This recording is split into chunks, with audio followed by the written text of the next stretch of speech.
December 3, 2023. Ang pinakamalaking araw para sa mga katulad kong Philippine Looper.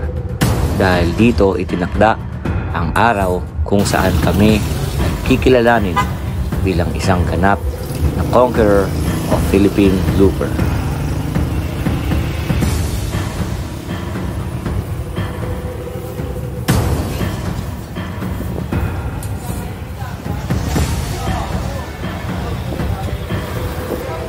Ang pagtitipon na ito na dinaluhan ng iba't ibang riders mula sa iba't ibang panig ng Pilipinas ay ginanap dito sa Batangas. Isang napakalaking okasyon na hindi tinitignan ang grupong iyong kinabibilangan, anuman ang iyong motor na dinadala, bagkos ay ang iyong kakayahan at ang ipinamalas mong galing sa paglibot ng Pilipinas at pag-promote ng turismo ng ating bayang Sinilangan.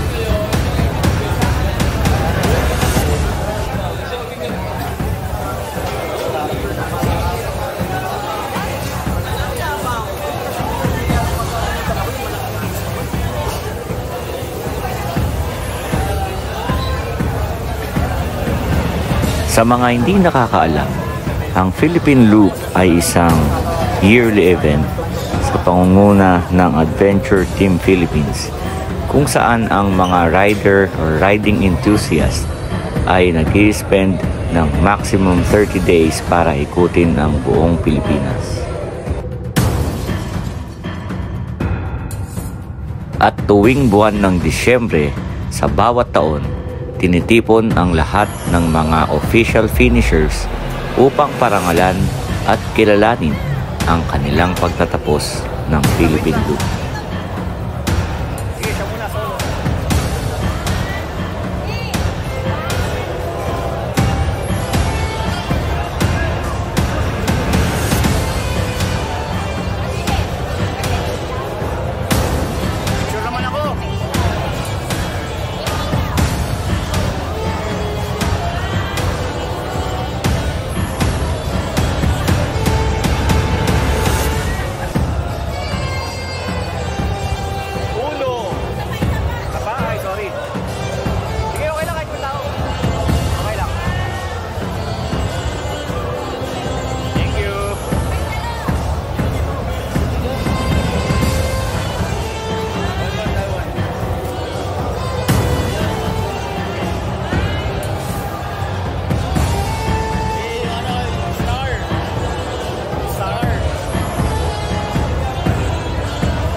At dito nga sa araw na ito ay pararangalan din ang top 10 video entries sa kanilang video making event.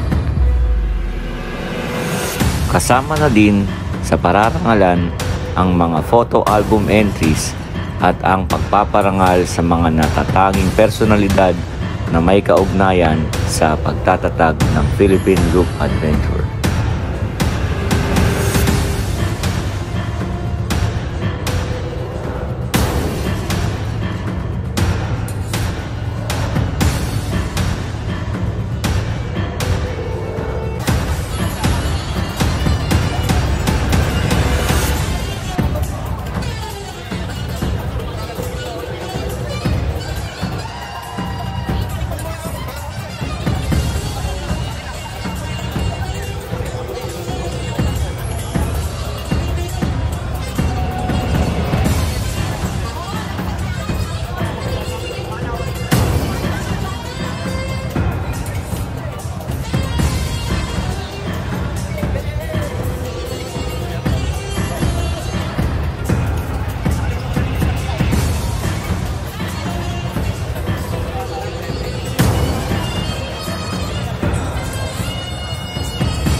At after nga ng welcome greetings, ay tumayo na ang espesyal na panauhin at guest speaker, si Senator J.V. Ejercito.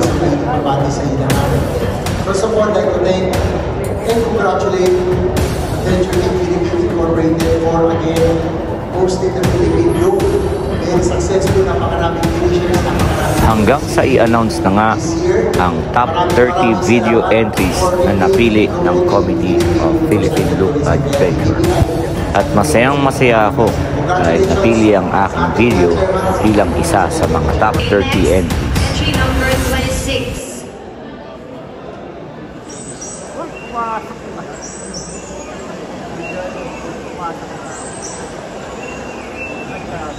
Finally, I met her. I have seen some of the most wonderful things she has to show. It was a long way, but quite adventurous. I was met by her seemingly perfect cone-shaped guardian. So majestic, it's like he's blocking my way to her. She seems so religious. I was amazed by how she shows it.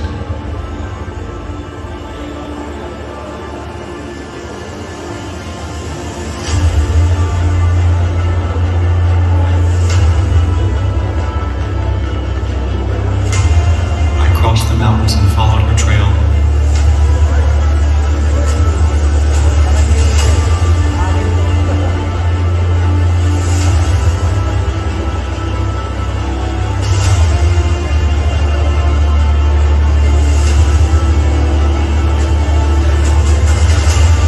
Her life was overflowing that it gives my heart joy.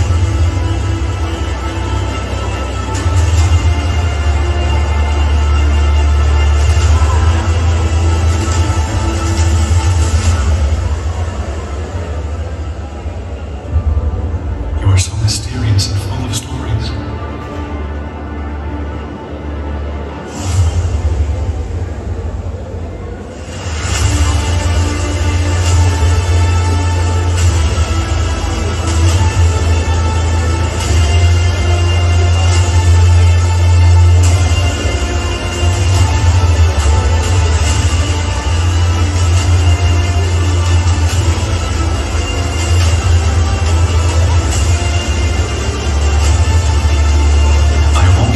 Sunrise to sunset, learning your history and how it affected me.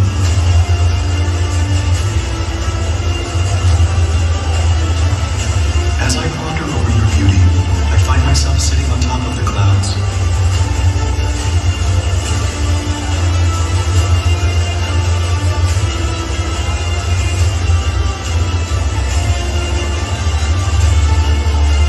Pearl of the Orient indeed, surrounded by the beauty of your oceans and seas.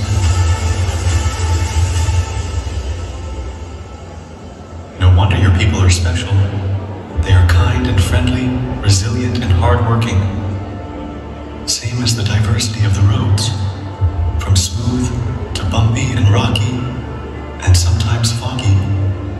You showed me the connections, our connections, and in the end, you're not beautiful. I think you're beyond beauty.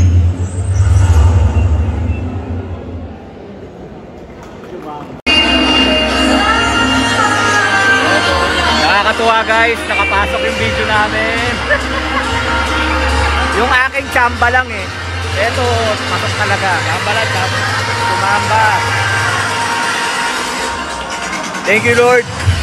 Yun lang, yung nakapasok tayo. Masaya na tayo dyan, basta nakapasok lang tayo. Ayos.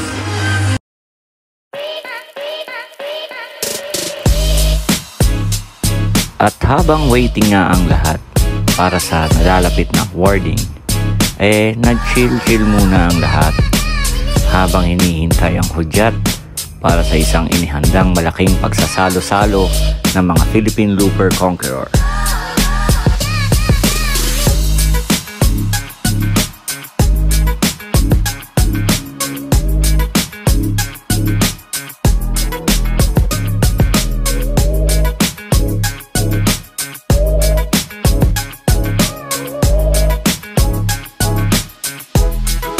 At heto na nga, pila na para sa Chibugan.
At ang pinakahihintay ng lahat, awarding ceremony na.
Sa lahat ng bumubuo ng Philippine Loop Adventure Tour, taos na pasasalamat bilang daan sa pagtupad sa aking matagal ng pangarap na malibot ang buong Pilipinas.